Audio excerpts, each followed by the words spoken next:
सभी का हमारे YouTube चैनल ए विलेज टीचर पर बहुत बहुत स्वागत है और मैं हूँ यश त्रिपाठी, आपका विलेज टीचर। आइए जो ट्रांसलेशन की श्रृंखला में मैं कॉम्प्लेक्स सेंटेंस पर वीडियो बनवा करके आपको उपलब्ध कर रहा हूँ। उसी क्रम में एडजेक्टिव क्लास पर पहला वीडियो है। तो आइए समझते हैं जो इस बोर्ड में लिखा हुआ है। एडजेक्टिव क्लास की सबसे पहले मैंने परिभाषा लिखी हुई है। An adjective class also called a relative class. एक एडजेक्टिव क्लास जिसे रिलेटिव क्लास भी कहते हैं। तो रिलेटिव क्लास क्यों कहते हैं? क्योंकि वे रिलेटिव प्रोनाउंस और रिलेटिव एडवर्ब्स के प्रयोग से बनते हैं। रिलेटिव प्रोनाउंस क्या है, कितने हैं, और रिलेटिव एडवर्ब्स क्या है, कितने हैं, ये मैं कंपाउंड सेंटेंस में भी इनका विवरण मैं दे चुका हूँ। यहाँ भी मैंने आगे लिखा हुआ है। तो खास बात बताना चाहूँगा कि एडजेक्टिव क्लास ये रिलेटिव प्रोनाउंस और रिलेटिव एडवर्ब्स के प्रयोग से बनती है, इसलिए इसे रिलेटिव क्लास भी कहते हैं। और ये एडजेक्टिव क्लास या relative class is a dependent और सबऑर्डिनेट क्लास। ये एक आश्रित उपवाक्य है। डिपेंडेंट का मतलब निर्भर या आश्रित, और सबऑर्डिनेट का मतलब आश्रित या अधीन। तो ये एक आश्रित उपवाक्य यानी डिपेंडेंट या सबऑर्डिनेट क्लास है। तो सबऑर्डिनेट क्लास तो कॉम्प्लेक्स सेंटेंस में सारी ही है, चाहे वो नाउन क्लास हो, चाहे एडजेक्टिव क्लास हो या एडवर्ब क्लास हो। कॉम्प्लेक्स सेंटेंस में एक प्रिंसिपल क्लास, एक या एक से अधिक सबऑर्डिनेट क्लासेस होती हैं। तो एडजेक्टिव क्लास या रिलेटिव क्लास काम क्या करती है? दैट मॉडिफाइज ए नाउन और प्रोनाउन। ये नाउन या प्रोनाउन की विशेषता को बताती है क्लास। ये कहाँ के नाउन या pronoun? Of the main clause or principal clause. Principal clause को ही मेन क्लास भी कहते हैं। प्रिंसिपल क्लास में जो नाउन या प्रोनाउन आता है उसकी ये विशेषता बताती है क्लास, इसीलिए इसको एडजेक्टिव क्लास कहते हैं, क्योंकि एडजेक्टिव माने विशेषण होता है। तो मैं वाक्य बोलूंगा हिंदी में लिखे हुए, अंग्रेजी बताते हुए, तो मैं समझाऊंगा। देखिए क्लास विशेषता बता रही है, नहीं बता रही है। जैसे नाउन क्लास में वो क्लास नाउन का कार्य करती संज्ञा का, या एडजेक्टिव क्लास में क्लास विशेषण एडजेक्टिव का काम करती है, और वहाँ एडवर्ब क्लास में एडवर्ब का काम करती क्लास। तो यहाँ ये एडजेक्टिव का काम करती है, एडजेक्टिव क्लास है ये बात दोबारा रिपीट हुई पिछले वीडियो में आ चुकी, लेकिन यहाँ बताना जरूरी है, क्योंकि एडजेक्टिव क्लास या रिलेटिव प्रोनाउंस और रिलेटिव एडवर्ब्स के ही प्रयोग से बनती है। यहाँ इनका रिस्ट्रिक्टिव यूज होता है, सीमित अर्थ देने वाला प्रयोग। और कंपाउंड सेंटेंस में भी who, whom, which, when, where वगैरह ये आ जाते हैं, लेकिन वहाँ उनका रिस्ट्रिक्टिव यूज नहीं होता है, कॉन्टिन्यूएटिव यूज होता है, मतलब निरंतरता प्रकट करने वाला प्रयोग। अब ये बात मैंने कंपाउंड सेंटेंस में भी थोड़ा बताई थी कि कंपाउंड सेंटेंस और एडजेक्टिव क्लास में क्या फर्क है, क्योंकि दोनों जगह रिलेटिव प्रोनाउन और रिलेटिव एडवर्ब प्रयोग होते हैं। तो अब फिर से यहाँ इनका सीमित अर्थ देने वाला प्रयोग रिस्ट्रिक्टिव यूज है, लेकिन वहाँ सीमित अर्थ का प्रयोग नहीं था, वहाँ निरंतरता प्रकट हो रही थी, वो कॉन्टिन्यूटी था। वाक्य में भी बोल देंगे। तो रिलेटिव प्रोनाउंस 8 है, हु, हुज, हुम, विच, व्हाट, दैट, एज, बट। और रिलेटिव एडवर्ब्स 4 हैं, व्हेन, वेयर, व्हाई, हाउ। इनका प्रयोग किया जाता है और यूज रिस्ट्रिक्टिवली, इनका सीमित अर्थ देने में प्रयोग किया जाता है, तो make an adjective class, adjective class बनाने के लिए। अगली क्या खास बात है? एन एंटीसीडेंट इज कंपल्सरी और नेसेसरी। एंटीसीडेंट लिखना जरूरी है। एंटीसीडेंट मतलब पूर्ववर्ती, बिफोर द कंजंक्शन, कंजंक्शन से पहले। यहाँ कंजंक्शन है रिलेटिव प्रोनाउन, रिलेटिव एडवर्ब है, जो प्रिंसिपल क्लास और सबऑर्डिनेट क्लास को जोड़ते हैं। इनके पहले जिनकी विशेषता बताएंगे कंजंक्शन, ये रिलेटिव प्रोनाउंस और रिलेटिव एडवर्ब्स, उनके पहले इनका एंटीसीडेंट आएगा जिसकी विशेषता बताएंगे। वाक्य चलेंगे मैं समझा दूंगा। And antecedent is necessary. Antecedent लिखना जरूरी है। पूर्ववर्ती, पूर्ववर्ती मतलब जो पहले है, जैसे 100 के पहले 99 आता है, 99 के लिए 98 आता है, 98 के लिए 97, पूर्ववर्ती एंटीसीडेंट है, मैथ वाले जानते हैं। तो यहाँ 3 शब्दों के पहले जिसकी विशेषता बताएंगे वो शब्द आएगा, वो वाक्य मिलेगा आपको। नियम पहला क्या लिखा है? मनुष्यों के लिए जो या जिसने शब्द की अंग्रेजी हु या दैट प्रयोग करते हैं। तो यहाँ पे जानना है कि जो की अंग्रेजी क्या लिखनी है, हु लिखनी है कि एज लिखनी है कि दैट लिखनी है कि विच लिखनी है, उस विषय में समझना है। तो मैंने लिखा हुआ है मनुष्यों के लिए जो या जिसने शब्द की अंग्रेजी विच या दैट प्रयोग करते हैं। तो यहाँ मैं बताना चाहूंगा कि मनुष्यों के लिए हु भी प्रयोग कर लेते हैं, दैट भी प्रयोग कर लेते हैं। कुछ लोगों को दैट शब्द अटपटा लगेगा, लेकिन वो एग्जैक्ट है, यथार्थ है, प्रमाणित है। इनको कंफ्यूजन हो कमेंट बॉक्स में लिख दे तो मैं उनको समझा दूंगा। मनुष्यों के लिए जो है जिसने शब्द की अंग्रेजी विच या दैट प्रयोग करते हैं, तो वाक्य कैसे मैंने बनाया कि ये वही लड़का है जो कल मुझे रास्ते में मिला था। दिस इज द बॉय, ये वही लड़का है, हु या that met me on the way yesterday, दोनों सही है। जो के लिए जो कल मुझे रास्ते में मिला था, दोनों सही है। Who met me on the way, जो मुझे रास्ते में मिला था, या that met me on the way, जो मुझे रास्ते में मिला था, दोनों ठीक है। या हु ये बॉय की विशेषता बता रहा है, लड़के की जो शब्द है हु जो आ रहा रिलेटिव प्रोनाउन, ये लड़के की विशेषता बता रहा है, तो हु के पहले द बॉय आया हुआ है, वो उसका एंटीसीडेंट है हु का, हु या दैट का। और ये जो कंजंक्शन से रिलेटिव प्रोनाउंस, इनसे जो वाक्य बनेगा ये क्लास है, ये सबऑर्डिनेट क्लास है। उसके पहले वो प्रिंसिपल क्लास है, तो इसका एंटीसीडेंट है, उसको लिखना जरूरी है। वही की अंग्रेजी दैट नहीं लिखेंगे, क्योंकि दैट डेफिनेट आर्टिकल दा से मतलब वर्णन हो गया, वही लड़का है, तो दा से दैट लिखने की आवश्यकता नहीं है। This is the boy who या that met me on the way yesterday. अगला वाक्य देखो, क्या तुम उस लड़की को जानते हो जिसने सफल अभ्यर्थियों की सूची को टॉप किया है। लड़के हो या लड़कियां, पुरुष हो या स्त्रियां, बच्चे, सब ये मनुष्य में गणना की जाती ह्यूमन बींग्स हैं। तो क्या तुम उस लड़की को जानते हो जिसने सफल अभ्यर्थियों की सूची को टॉप किया है। Do you know the girl, क्या तुम उस लड़की को जानते हो जिसने, हु या दैट दोनों सही है।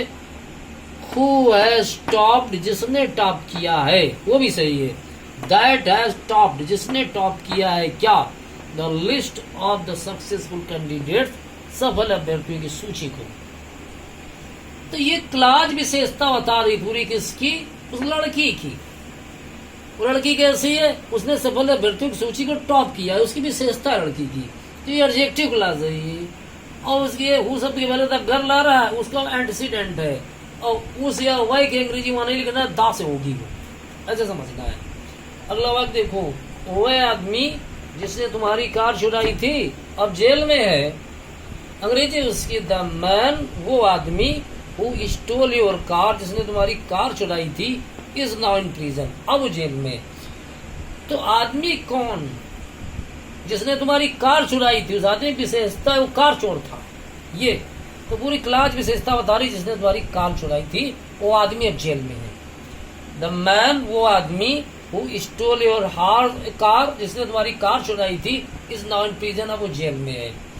ये हु द मैन की विशेषता बता रहा है, तो हु के पहले द मैन आया, इसका एंटीसीडेंट है। और हु स्टोल योर कार, ये इस मैन की विशेषता है, पूरी एक क्लास है, इसलिए एडजेक्टिव क्लास चूंकि विशेषता बता रहा है। और यहाँ दैट भी हो सकता है, the man who stole your car या the man that stole your car, दोनों सही है। जैसे कविता पढ़ते हैं ट्रिब्यूटी,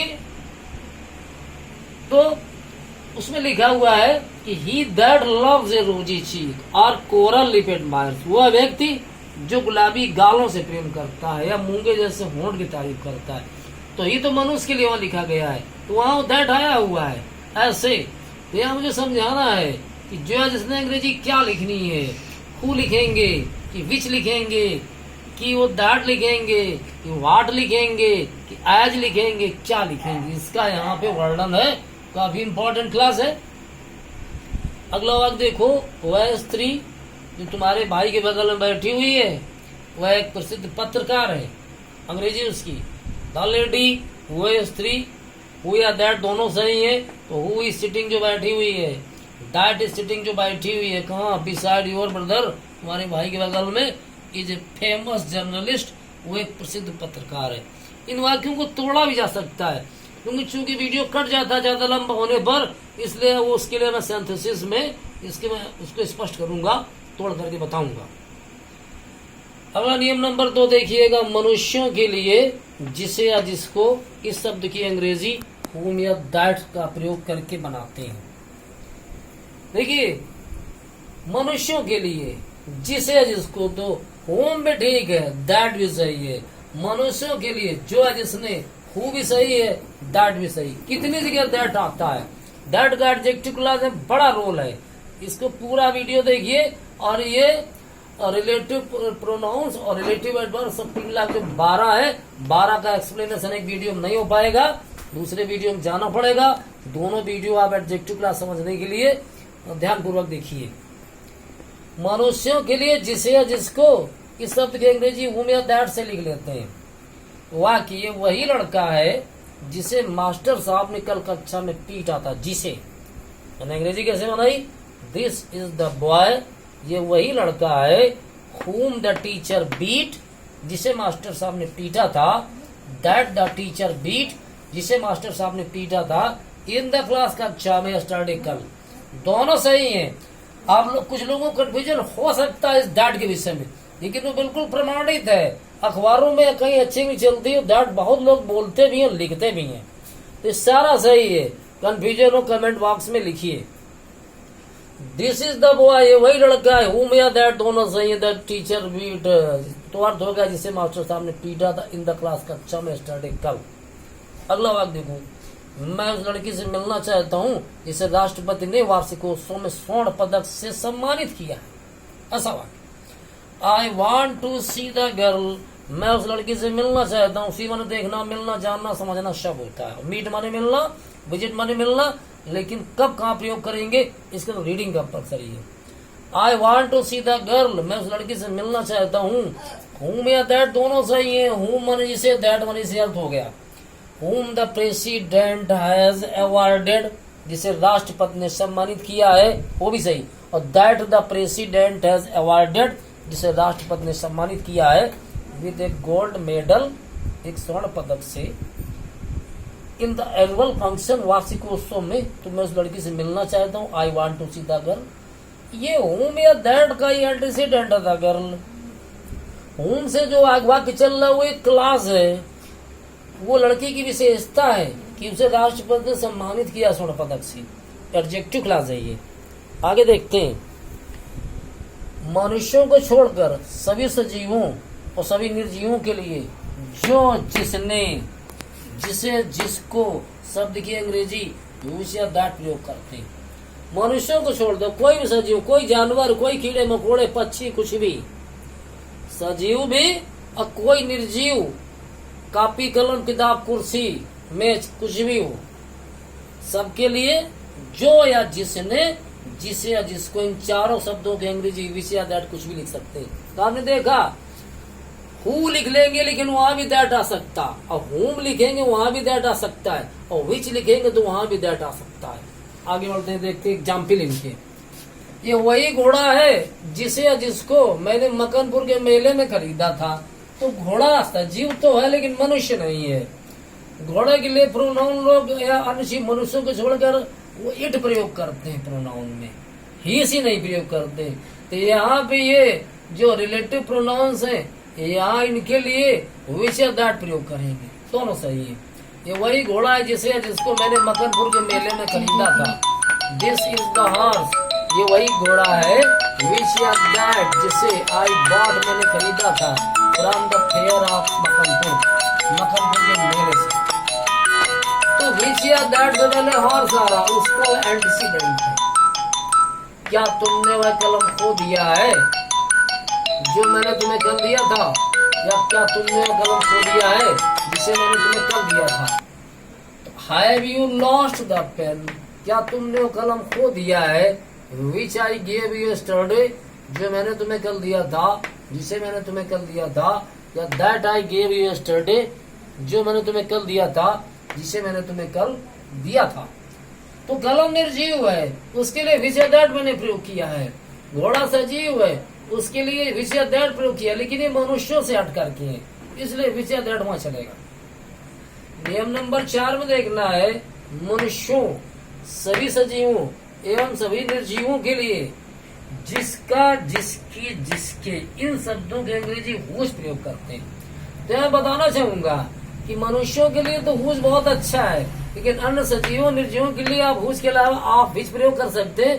कुछ लोग आप विच को ज्यादा शुद्ध मानते हैं, लेकिन हम यहाँ ये सबके लिए हुज, मनुष्यों के लिए तो हुज करना ही है, लेकिन अन्य के लिए आप विच भी कर लेंगे, हुज भी चला रहे हैं। वाक्य देखिए, वह लड़की कहाँ है जिसके पिताजी डॉक्टर हैं। वेयर इज द गर्ल, वो लड़की कहाँ है, उस फादर इज ए डॉक्टर, लड़की मनुष्यों में उसकी गणना है, उसका प्रयोग किया हुआ है। अगला वाक्य, मुझे वह घोड़ा दिखाओ जिसका रंग काला है, घोड़ा मनुष्य नहीं है, लेकिन हमने हुज भी प्रयोग कर लिया, ऑफ विच भी, मुझे वह घोड़ा दिखाओ जिसका रंग काला है। Show me the horse, imperative sentence, show me the horse, मुझे घोड़ा दिखाओ, हुज कलर इज ब्लैक, या of which colour is black, तो हुज मुझे अच्छा लग रहा। अगला वाक्य देखो, मैंने वह कुर्सी कूड़ेदान में फेंक दी है जिसकी एक टांग टूटी हुई है, कुर्सी निर्जीव है, जिसका जिसकी जिसके एक निर्जीव है, हुज ही प्रयोग कर लिए, आप ऑफ विच भी लिख सकते हैं। हमने लिखा है इनटू द डस्टबिन, कूड़ेदान में, I have thrown the chair, मैंने उस कुर्सी को फेंक दिया है, whose one of the legs, जिसकी टांगों में से एक इज ब्रोकन, टूटी हुई है, अथवा ऑफ विच, जिसकी one of the legs is broken, एक टांग टूटी हुई है। तो ये मनुष्यों को छोड़ करके घोड़े वगैरह कुर्सी के लिए ऑफ विच भी प्रयोग कर सकते हैं, मैंने तो हु सबके लिए प्रयोग किया हुआ है। नियम नंबर 5 में आइए, लिखा है वाट का प्रयोग विशेष अर्थ में प्रयोग करते हैं। कैसे? वो मनुष्यों के लिए, वो जो जिसने, उनके लिए क्या हमने प्रयोग किया है, हु प्रयोग किया है, हुज प्रयोग किया है, हुम प्रयोग किया है, लेकिन यह विशेष अर्थ क्या है, वो ना तो मनुष्य है, ना कोई चीजें है, ना घोड़े है, ना सजीव ना निर्जीव है, कुछ सोचने वाली चीजें हैं, इसलिए हमने वाट वहां प्रयोग करके दिखाया है।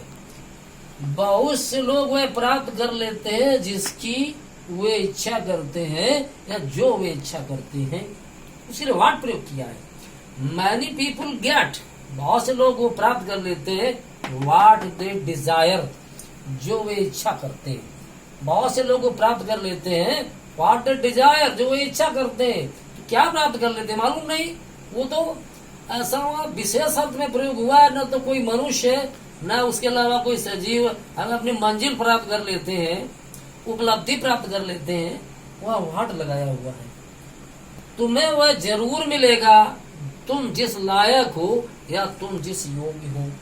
यू शैल गेट, तुम्हें अवश्य मिलेगा, वाट यू डिजर्व, जो तुम डिजर्व करते हो। डिजर्व मान योग्य होना, तुम जिस योग्य हो, तुम जिस लायक हो, ऐसे। नियम नंबर 6 में क्या लिखा हुआ है, बट का प्रयोग निगेटिव सेंस में करते हैं, नकारात्मक अर्थ में। वाक्यों के द्वारा आप समझेंगे। दुनिया में ऐसा कोई गुलाब नहीं और जिसमें कांटे न हो। हमने अंग्रेजी बनाई there is no rose in the world, मतलब क्या हुआ कि दुनिया में कोई गुलाब है ही नहीं। वाक्य क्या लिखा है, दुनिया में ऐसा कोई गुलाब नहीं जिसमें कांटे न हो, और हमने क्या अंग्रेजी बनाई there is no rose in the world, दुनिया में कोई गुलाब है ही नहीं। अगर है तो फिर उसमें कांटे हैं, तो बट है स्थान, लेकिन कांटे रखता है। पहली बात तो दुनिया में कोई गुलाब है ही नहीं, और है तो फिर उसमें कांटे हैं, तो अर्थ क्या हो गया, दुनिया में ऐसा कोई गुलाब नहीं जिसमें कांटे न हो। तो there is no rose in the world, और बट है स्थान, तो बट के आगे वहां नॉट नो कुछ नहीं आया है, वो खुद नेगेटिव अर्थ में उसका प्रयोग किया गया है, और नॉट आता भी नहीं है कि बट डस नॉट है, वैसा कुछ नहीं लिखना है उसको। दूसरा बात समझो, पार्टी में कोई भी व्यक्ति ऐसा नहीं आया जिसके पास बंदूक न हो। अंग्रेजी कैसे बनाई, none came in the party, पार्टी में कोई आया ही नहीं। अगर आया तो उसके पास बंदूक थी, तो बट हैड ए गन, लेकिन बंदूक रखता था अगर आया तो अर्थ बन गया, पार्टी में कोई भी व्यक्ति ऐसा नहीं आया जिसके पास बंदूक न हो। None came in the party but had a gun, तो यहाँ बट वो निगेटिव अर्थ में, नॉट वगैरह नहीं आया, उससे इसका अर्थ है नेगेटिव है, नेगेटिव सेंस निकल रहा उसका। तो आइए समझते हैं। इस पार्ट में मैंने जो वो 12 है रिलेटिव प्रोनाउंस और रिलेटिव वर्ड मिला करके हमने अब 6 का ही बताया हुआ है। अभी उसमें हु या दैट चला है, हुम या दैट चला है तो 2 हो गए, फिर विच या दैट तो 3 हो गए, चौथे में हुज है तो ये 4 हो गए, 5वें में वाट है, और 6ठे नंबर में बट का प्रयोग बताया है। एज और दैट का विशेष प्रयोग अगले वीडियो में बताएंगे। उपलब्ध सारे वीडियोज आप देखिए, दोहरा देखिए, निश्चित रूप से आपको सुधार करेंगे, और अगले वीडियो का इंतजार करिए। तब तक के लिए धन्यवाद, थैंक यू वेरी मच।